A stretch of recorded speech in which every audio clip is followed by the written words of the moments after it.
Hi everyone, welcome to capital and gains. IT sector जिसने history में सबसे बड़े मल्टीबैगर्स दिए हैं, 2023 में one of the worst performer रहा है। क्या हो रहा है इस सेक्टर में, क्यों हो रहा है, कब इस सेक्टर में लॉन्ग टर्म के लिए एंटर किया जा सकता है एंड शॉर्ट टर्म के लिए कब एंटर किया जा सकता है, कौन सी कंपनीज हैं जिनमें हम कंसीडर करके चल सकते हैं या अपने रडार पर रख सकते हैं, सब कुछ जानेंगे अगले कुछ ही मिनटों में। इस तरह के रेगुलर वीडियोस के लिए आप चैनल को सब्सक्राइब कर सकते हैं एंड नोटिफिकेशन को भी ऑन कर सकते हैं। चार्ट में हम देख सकते हैं कि निफ्टी ने लास्ट कैलेंडर ईयर में 4% के रिटर्न दिए हैं, लेकिन निफ्टी आईटी इंडेक्स ने लास्ट कैलेंडर ईयर में अप्रॉक्स 27% नेगेटिव रिटर्न दिए हैं। इस दौरान मेजर आईटी कंपनीज अपने हाई से मैक्सिमम कितना करेक्ट हुई, एक बार बहुत देख लेते हैं। यहाँ आप देख सकते हैं कि टीसीएस -28% करेक्ट हुई, Infosys 30%, HCL 35%, Tech Mahindra 46%, Happiest Mind 39%, Wipro 48%, Coforge 48%, Persistent 36%, L&T 50%, LTI Mindtree 49%, Gensar 62%, Mphasis 44%, KPIT 39% and Cyient 32% तक करेक्ट हुई। रीजंस की बात करें तो कोविड में आईटी सेक्टर के लिए एडिशनल अपॉर्चुनिटी क्रिएट हुई। यहाँ पर मैक्सिमम लोगों को वर्क फ्रॉम होम के लिए कंपनीज ने डायरेक्ट किया। घर से काम करने के लिए बाकी सारी कंपनीज को आईटी सर्विसेज कंपनीज की हेल्प लेनी पड़ी एंड इस बढ़ती हुई डिमांड के चलते आईटी कंपनीज को मास हायरिंग करनी पड़ी 2020 एंड 2021 में। साथ ही में मेजर इकोनॉमीज स्पेशली अमेरिका ने स्टिमुलस एंड रिलीफ पैकेज भी दिया लोगों को, सो दैट मार्केट में डिमांड बनी रहे। इस कारण के चलते टेक कंपनीज को हायरिंग भी काफी एलिवेटेड सैलरीज के साथ करनी पड़ी। मेजर इकोनॉमीज ने मार्केट में जो मनी पंप किया था, जैसे ही उस मनी को मार्केट से विड्रॉ करने का टाइम आया तो उसी टाइम जियोपॉलिटिकल सिचुएशन भी काफी टेंस हो गई due to Russia Ukraine war. Russia Ukraine war के चलते रॉ मटेरियल प्राइसेस काफी हाइक हुए एंड सप्लाई चेन भी काफी डिस्टर्ब हुई। दोनों रीजंस, इसमें पहला है विड्रॉल ऑफ मनी जो कि स्टिमुलस पैकेज के थ्रू पंप किया गया था एंड रशिया यूक्रेन वॉर, इससे इन्फ्लेशन काफी बढ़ गया। इसके साथ साथ ग्लोबल रिसेशन की बातें भी मार्केट में काफ़ी तेज़ी से फैलने लगी, जो कि अभी भी हैं। जब इंटरेस्ट रेट्स हाइक होते हैं तो मतलब लोन लेना भी काफ़ी महंगा हो जाता है, जिससे कंपनीज को एक्सपेंशन करने के लिए प्रॉब्लम होती है एंड इसके साथ बढ़ती हुई महंगाई रेवेन्यू एंड प्रॉफिट्स को भी काफ़ी डेंट करती है। जब रेवेन्यूज एंड प्रॉफिट्स डेंट हुए तो कंपनीज कॉस्ट कटिंग करने लगी, जिसमें आईटी एक्सपेंडिचर को भी काफ़ी हद तक कट किया जाने लगा। जब रेवेन्यूज एंड प्रॉफिट डेंट हुए तो कंपनीज कॉस्ट कटिंग करने लगी, जिससे आईटी एक्सपेंडिचर को भी काफ़ी हद तक कट किया जाने लगा एंड ये सारे events majority US and European markets में हुए। जब बाकी कंपनीज अपने मार्जिन्स को बनाए रखने के लिए आईटी एक्सपेंडिचर को कट करने लगी तो इसका प्रेशर आईटी कंपनीज पर देखने को मिला। यही कारण है कि Meta, alphabet, Amazon, Netflix, Nvidia, Microsoft जैसी कंपनीज के स्टॉक प्राइस में जबरदस्त गिरावट हुई एंड वो गिरावट स्लोली इंडियन आईटी कंपनीज तक भी आ पहुंची। बिकॉज इंडियन आईटी कंपनीज अपनी majority of the revenue USA से जनरेट करती हैं एंड उसके बाद अप्रॉक्सीमेट 25% यूरोपियन मार्केट से। यूएस आईटी कंपनीज ने तो मार्जिन्स बनाए रखने के लिए मास ले ऑफ ऑलरेडी स्टार्ट कर दिया है। अगर लेमन लैंग्वेज में बताऊं तो ले ऑफ होता है कंपनीज द्वारा अपने एम्प्लॉयज को जॉब से निकालना, सो दैट अपने प्रॉफिट्स को इंटैक्ट रखा जाए। अब ले ऑफ से जुड़े कुछ डाटा को देख लेते हैं जो कि कंपनीज ने नवंबर एंड दिसंबर में अनाउंस किया है। मैं सिर्फ फेमस कंपनीज के डाटा को ही दिखाऊंगा। फर्स्ट है मेटा, जिसने 11,000 एम्प्लॉयज के ले ऑफ को अनाउंस किया है एंड ये टोटल वर्क फोर्स का अप्रॉक्सीमेट 13% है। ट्विटर ने 4,400 ले ऑफ अनाउंस किया है, माइक्रोसॉफ्ट ने 1,000, अमेजोन ने 10,000, सिस्को ने 4,000, HP ने 6,000, टेक एंड अल्फाबेट जो कि गूगल की पेरेंट कंपनी है 6,000 ले ऑफ अनाउंस किया है, जो कि टोटल वर्कफोर्स का अप्रॉक्सीमेट 6% है। मॉर्गन एंड स्टैनली जो कि ग्लोबल लीडर है फाइनेंशियल सर्विस एंड बैंकिंग में, इसने 1,600 ले ऑफ अनाउंस किया है, जो कि टोटल वर्कफोर्स का 2% है।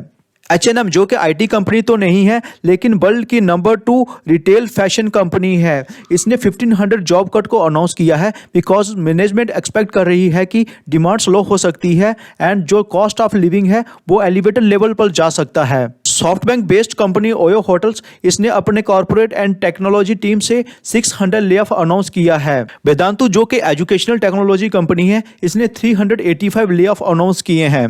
अनअकैडमी ने 350 ले ऑफ अनाउंस किए हैं, जो कि टोटल वर्कफोर्स का 10% है। जो भी ले ऑफ मैंने कवर किए हैं सिर्फ फेमस कंपनीज के कवर किए हैं, अदरवाइज लिस्ट बहुत लंबी है। Majority of the lay off announce हुए हैं यूरोपियन कंट्रीज में एंड यूएस में। ले ऑफ से रिलेटेड जो भी डाटा मैंने आपके सामने रखा है वह ऑफिशियल डाटा है, अनऑफिशियल ले ऑफ इससे भी कहीं ज़्यादा हो सकते हैं। अगर कंसोलिडेशन की बात करूं तो as of 8 December 22 globally 1,35,000 lay off हुए हैं टेक सेक्टर में। इंडिया में ले ऑफ अनाउंस हुआ है 17,989 एम्प्लॉइज का in 2022 and up to 8 December 22 and ये ले ऑफ अनाउंस किया है मोस्टली स्टार्टअप्स एंड यूनिकॉर्न्स ने एंड इसमें भी 15,424 layoffs educational tech companies, e commerce and consumer service providers companies ने किया है।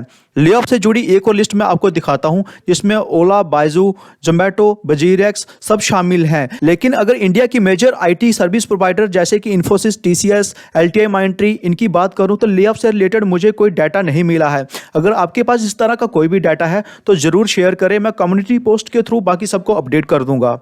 फर्दर आईएमएफ की तरफ से एक ऐसी कमेंट्री सामने आई है जिसने पूरे वर्ल्ड को शॉक किया है, जिसमें आईएमएफ की मैनेजिंग डायरेक्टर क्रिस्टलिना जॉर्जिया ने स्टेटमेंट दिया है कि इस साल 1/3 ऑफ ग्लोबल इकोनॉमी जो है वो रिसेशन में जा सकती है एंड इसका रीजन है US, European union and China सबकी ग्रोथ एक साथ स्लो होना एंड 40 ईयर्स में फर्स्ट टाइम चाइना की इकोनॉमिक ग्रोथ ग्लोबल एवरेज से नीचे रहने के एस्टिमेट्स हैं। जब हर तरफ इतनी नेगेटिविटी है एंड मेजर कंपनीज अपने आईटी एक्सपेंडिचर को कट करने की कोशिश कर रही हैं तो क्या आईटी सेक्टर खत्म हो जाएगा? कुछ फैक्ट्स एंड पॉइंट्स के साथ इसको समझने की कोशिश करते हैं। पहला ये कि कंपनीज अपने आईटी एक्सपेंडिचर को कम कर सकती हैं लेकिन कट नहीं कर सकती बिकॉज आईटी सर्विसेज किसी भी कंपनी की बैकबोन मानी जाती है एंड फ्यूचर में बिजनेसेस को रन करने के लिए आईटी कंपनीज की रिक्वायरमेंट और भी बढ़ने वाली है। तो ऐसे टाइम में बाकी companies low cost IT service provider की तरफ स्विच कर सकती हैं एंड आप सब जानते हैं कि Indian IT companies world wide low cost service providers मानी जाती हैं एंड उसका रीजन है इंडिया में लो कॉस्ट वर्कफोर्स अवेलेबल होना। शायद यही रीजन है कि major Indian IT service provider की तरफ से कोई भी जॉब ले ऑफ की न्यूज़ नहीं मिल रही है। नेक्स्ट बात करें तो क्राइसिस हमेशा से ही इकोनॉमी का पार्ट रहे हैं एंड किसी क्राइसिस के चलते कोई पर्टिकुलर सेक्टर कभी ख़त्म नहीं हुआ। इससे पहले .com बबल हुआ था 1999 से 2000 में, लेकिन आईटी सेक्टर आज आपके सामने है। 2008 में फाइनेंशियल क्राइसिस हुआ जिसे लेमन क्राइसिस भी कहते हैं, लेकिन बैंकिंग सेक्टर आज भी फ्लोरिश कर रहा है। 2020 में तो कोविड पैंडेमिक के चलते क्राइसिस आया, तो ऐसे में तो हॉस्पिटल एंड फार्मा को छोड़कर सारे सेक्टर को ख़त्म हो जाना चाहिए था, लेकिन सब आपके सामने है। आई एम श्योर कि इस बार भी आईटी सेक्टर को कुछ नहीं होगा बिकॉज इस तरह के क्राइसिस में जो प्रॉब्लम फेस करते हैं वो है एम्प्लॉयज़ एंड सेकंड है सर्विस कंज्यूमर्स। बाकी प्रमोटर्स तो अपने मार्जिन्स को इंटैक्ट रखने के लिए ले ऑफ जैसी चीज़ें अनाउंस कर ही देते हैं। तो ऐसे टाइम पे we must have faith in our analysis, our understanding, जिसके बेस पर हम इन्वेस्टमेंट डिसीजन बनाते हैं एंड सेकंड ऑफ कोर्स अपने गॉड पर जिन्होंने हमें इतना अच्छा थॉट प्रोसेस दिया।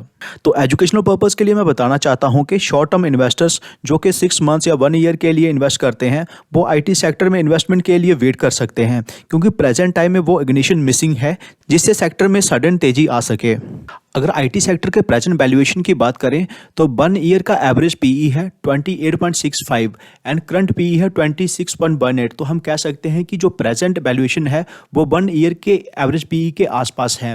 अगर 2 ईयर के वैल्यूएशन की बात करें तो 2 ईयर का एवरेज पीई है 30.96 एंड प्रेजेंट पीई है 26.18। तो हम कह सकते हैं कि जो प्रेजेंट वैल्यूएशन है वो 2 ईयर के एवरेज पीई से भी कम है। वही अगर हम 5 ईयर के एवरेज पीई की बात करें तो वो है 25.46 एंड करंट पीई है 26.18। तो प्रेजेंट वैल्यूएशन 5 ईयर के एवरेज पीई के आसपास है।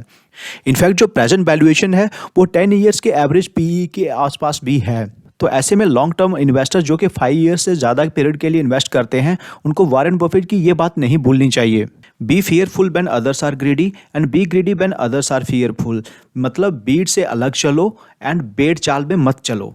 आईटी सेक्टर की जो प्रेजेंट वैल्यूएशन है वो प्री कोविड लेवल के आसपास है एंड लॉन्ग टर्म इन्वेस्टमेंट के लिए जो बेस्ट लेवल हो सकते हैं वो present valuation and pre Covid level valuation के बीच के हो सकते हैं।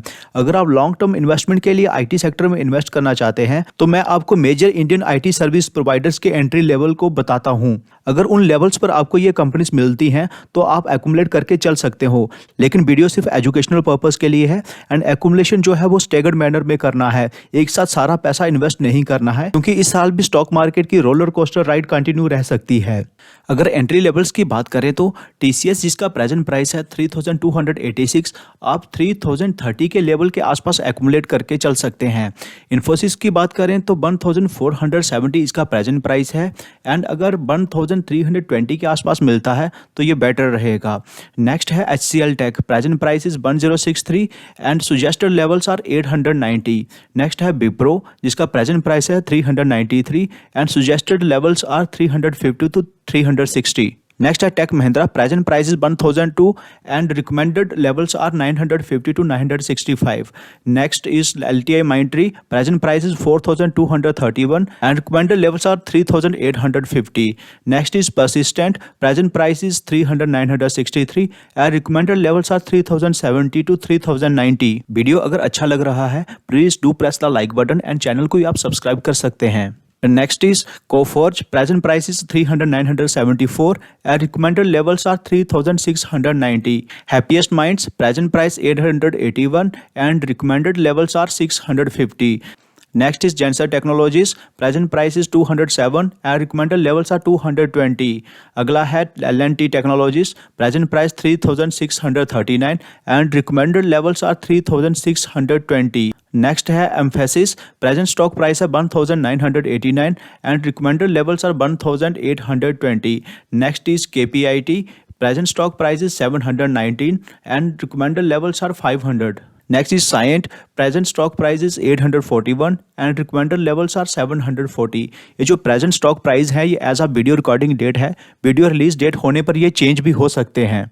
बताए हुए लेवल्स पर अगर हमें स्टॉक्स मिलते हैं तो ये एक किस्म से वैल्यू बाइंग हो सकती है, बाकी ऐसे टाइम पे बल्क बाइंग करके नहीं चलना है। तो कैसा रहा आज का video, please let me know in the comment section. तो मिलते हैं आपसे अगले वीडियो में, टेक केयर।